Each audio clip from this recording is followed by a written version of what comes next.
Mesdames, Messieurs, bonjour. Bienvenue dans cette émission Culture News, une émission qui, cette semaine, va faire le point sur les cultures de céréales avant la sortie de l'hiver. Et on va aussi, bien sûr, parler de stratégie de désherbage. Alors, pour en parler, des experts et pas des moindres, puisque j'ai le plaisir d'accueillir tout d'abord Aurélie Baugers. Bonjour Aurélie. Bonjour. Alors, vous êtes expert technique national de Syngenta. J'accueille aussi Frédéric Bigier. Bonjour Frédéric. Biguier, merci, bonjour. Biguier, oh là là, mais pourquoi j'ai dit Bigier? Biguier, bien sûr, manager commercial de Soufflé pour la région Touraine-Poitou. Ça couvre quoi comme département? Eh bien, nous sommes au sud de la Loire, donc Indre-et-Loire et Vienne, mais on va dire de Tours à Niort.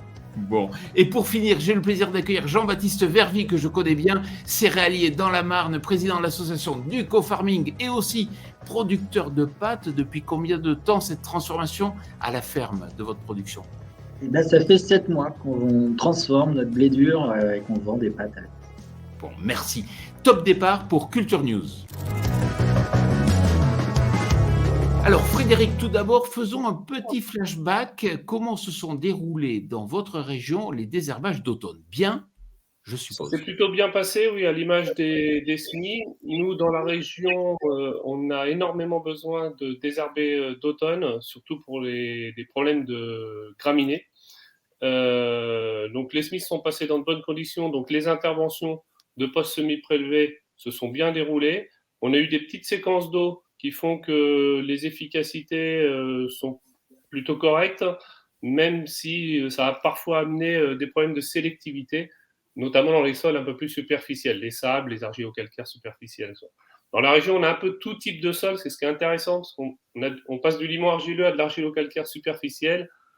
Dans toute la gamme de désherbage d'automne, il faut faire un petit peu de tri et puis doser assez finement. Les passages à 2-3 feuilles, même chose, se sont faits dans des conditions assez correctes. Donc on a, sur la région, on est aux environs de 80-85% de parcelles de céréales désherbées d'automne. Très élevé. Aurélie, est-ce que vous confirmez cela aussi à l'échelon national? Alors oui, effectivement, à l'échelon national, comme vous l'avez dit, les conditions ont été plutôt très bonnes, autant pour les semis que derrière pour les applications de prélevés et également de post-levés. Donc on a un fort taux de désherbage d'automne. À l'échelon national, on est à près de 70% de la sole céréalière, donc blé, orge, tout compris, qui a reçu un désherbage d'automne, cet automne. Et chose un petit peu aussi particulière, c'est que jusqu'ici, on avait aussi de doubles passages à l'automne qui représentaient en fonction des années entre 10 et 15% des désherbages d'automne. Et cet automne, on a eu un fort taux de désherbage avec près de un peu moins de 30% des désherbages d'automne qui ont été faits 2 fois. Jean-Baptiste, sur ton exploitation, même constat? Oui. Alors, il se trouve que nous, cette année, on a semé relativement tard, plutôt en décalé. Ce qui fait que ça a un impact normalement sur le salissement des parcelles. Donc globalement, chez nous, c'est relativement propre. Alors je dis nous chez nous parce qu'il y a ma ferme et on travaille à 3 fermes ensemble, avec différents types de sols. Et vu qu'on a tout reporté, déjà, on a limité le problème d'enherbement. Et puis avec des traitements quand on a pu désherber à l'automne qui se sont bien passés. Donc pour l'instant, au moins de ce point de vue-là, tout va bien. Et puis on a pu appliquer tout un petit cocktail magique d'oligo-éléments aussi pour bien doper les plantes avant l'hiver. Aussi ça joue pas sur le désherbage, mais ça permet quand même de bien implanter les cultures. Frédéric. C'est intéressant ce que dit Jean-Baptiste parce que moi, mes techniciens me rapportent aussi un effet date de semis cette année qui est très impactant. Chez nous, donc les semis, grosso modo 5-20 octobre, sont particulièrement sales et obligeront un rattrapage de printemps. Alors, si on regarde un peu les parcelles actuellement, Jean-Baptiste a fait un tour de plaine. Alors, on va voir quelques photos. Sur la première photo, qu'est-ce qui se passe déjà? Avec qui tu es? Justement, c'est avec mes collègues. On a fait un tour de plaine il y a 10 jours avec notre conseiller agronome. Alors, nous, on travaille avec AgroLeague, qui est des conseillers, qui vient voilà, dans chaque parcelle où on est passé. Déjà, le premier sujet, c'est que nous, on met toujours un coup de bêche pour regarder le sol, s'il vit bien, parce que nous, on est en semi-direct, en technique d'agriculture-conservation. On regarde beaucoup quand même, voilà, si le sol fonctionne bien, puis après, on regarde les plantes et l'état du sol. Donc, c'est là qu'on a constaté que globalement, ça allait pas trop mal. Ça allait et pas trop mal d'un point de vue agronomique sur les parcelles qu'on a regardées, c'est-à-dire l'enracinement, le tassement des sols. Et puis, voilà, globalement, il y a pour l'instant pas de problème sur les cultures. Alors Voilà. là, ce que je vois sur cette photo, c'est justement une photo de parcelle de quoi? De blé dur, c'est ça? Alors, on est dans une parcelle de blé dur, effectivement. Voilà, pour les fameuses pâtes, bien sûr. Justement. Et la parcelle est plutôt propre. Ouais, ouais, alors elle est plutôt propre. Alors là, pour le côté décalage de date de semis, c'est encore mieux, hein, parce qu'on a semé ça à peu près au 11 novembre. Donc là, pour le coup, c'est quand même vachement reculé. Donc là, pour le coup, elle est propre et elle n'a pas été désherbée encore. Donc là, on va faire un désherbage de printemps. Et c'est vrai que, pour revenir sur ce qui a été dit aussi, nous, on pratique comme beaucoup de désherbage d'automne parce qu'on a une efficacité des désherbants de printemps qui sont quand même assez limitées.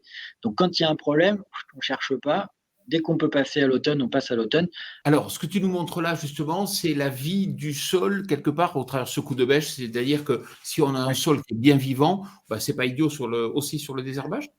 Bah, disons que il y a aussi des plantes qui peuvent être plus facilement se développer. Là aussi, quand tu as un sol qui marche pas trop bien, qui est un peu asphyxié, j'allais dire que la plante la plus symptomatique d'un sol qui est tassé, par exemple, c'est le chardon. Hein, c'est souvent les zones un peu tassées. Mais il peut y avoir d'autres cultures, d'autres mauvaises herbes, pardon, qui peuvent se plaire sur un sol qui est tassé, finalement, qui marche pas bien, qui va s'oxyder, qui a un pH qui va déconner. Donc, à la base, hein, c'est d'avoir un bon sol qui marche, voilà, qui est en pleine santé. Et toute dernière photo, mais dis-moi si c'est bien, c'est du colza. Pourquoi tu fais le lien entre le colza alors qu'on parle des désherbages de céréales? Ouais, alors le colza, alors nous, on a ça évidemment dans la rotation chez nous, et c'est quand même une plante qui est vachement bien, justement pour régler des problèmes de graminées. Quand on a, c'est un peu les raies qui nous posent un peu problème, potentiellement un peu les vulpins. Frédéric, même constat dans la région Touraine, Poitou? Oui, alors je reviens sur l'état des sols parce que c'est important aussi sur le développement de la culture, hein. Les produits herbicides d'automne sont quand même assez agressifs et il est important qu'il y ait des cultures qui se développent correctement. Une plante forte elle digérera bien mieux la masse de matière active qui lui est appliquée. Et il y a autre chose aussi, ça va faire un peu le lien aussi avec le sol. Euh, qui est encore un petit peu anecdotique, mais qui est amené à se développer pour moi, c'est les passages de RC-Trille. Alors, on n'en parle pas beaucoup encore, mais j'ai eu l'occasion d'aller voir, parce que je ne connais pas bien cette technique-là, d'aller voir un petit peu ce que ça donnait. Et tout à l'heure, on parlait des dates de semis, c'est aussi le début de l'agronomie, mais combiner du mécanique avec une RC-Trille et du chimique, c'est peut-être aussi comme ça qu'on sauvera nos matières actives dans les années qui viennent. Aurélie, est-ce que vous pourriez nous donner quelques conseils là pour bien intervenir? En sortie d'hiver, on a beaucoup parlé de l'automne. Donc effectivement, l'intérêt aujourd'hui d'un désherbage d'automne, il n'est plus à démontrer. Surtout en fait pour éviter cette concurrence précoce des adventices. Après, néanmoins, le rattrapage en sortie d'hiver, il peut être particulièrement important en cas de pression adventice élevée, par exemple. Quand on sait aujourd'hui, on a parlé beaucoup de problématiques graminées. La gestion des adventices et en particulier la gestion des graminées, c'est la première problématique à l'échelle de sa rotation. On a parlé voilà, de colza, etc. Il faut quand même envisager le rattrapage de sortie d'hiver pour lutter contre les graminées dans ces céréales, vraiment dans sa stratégie globale au niveau rotationnel. Et donc ce rattrapage, il va avoir plusieurs intérêts sur ces céréales. Déjà, de gérer notamment les levées de graminées plutôt à germination printanière. Donc là, on va parler du régras et de la folle avoine, on se rappelle le printemps dernier. Et aussi les relevés d'adventices qui ont des germinations plutôt automnales. Donc là, plutôt comme le vulpin. Donc ça, c'est le premier intérêt. Le deuxième, c'est bien sûr optimiser les efficacités. Hein, si on veut vraiment avoir, parce que c'est l'objectif d'un désherbage, c'est d'avoir une parcelle propre. Et aujourd'hui, si on veut optimiser ces efficacités, aller au-delà de 90% d'efficacité, il n'y a pas 36 choix, c'est soit le double automne. Dans des cas de résistance avérée, effectivement, c'est une stratégie qui peut être intéressante. Ou une stratégie qui est encore aujourd'hui très intéressante et gagnante, c'est la stratégie un passage à l'automne repris par un passage en sortie d'hiver. Et qui dit plus d'efficacité dit aussi moins de graines qu'on laisse dans sa parcelle pour ses cultures d'après à moyen terme. Donc c'est aussi une bonne gestion de son stock grainier à moyen terme dans sa parcelle. Je crois que justement, ça a été un petit peu l'erreur l'année dernière où les passages d'automne ont été assez efficaces. Et du coup, sortie hiver, alors surtout qu'en plus, au niveau d'ICOT, en général, ça déblaye tout. Et du coup, sortie hiver, il y a eu un manque de méfiance de la part des agriculteurs, de la part des techniciens.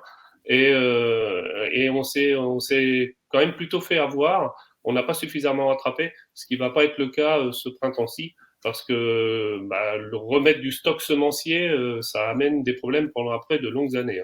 Bon, on pourra en parler durant des heures, mais nous sommes déjà arrivés au terme de cette émission. Merci Aurélie, merci Frédéric et merci Jean-Baptiste. Et surtout, merci à vous tous qui nous écoutez sur TV Agri. On se retrouve prochainement pour une nouvelle émission Culture News.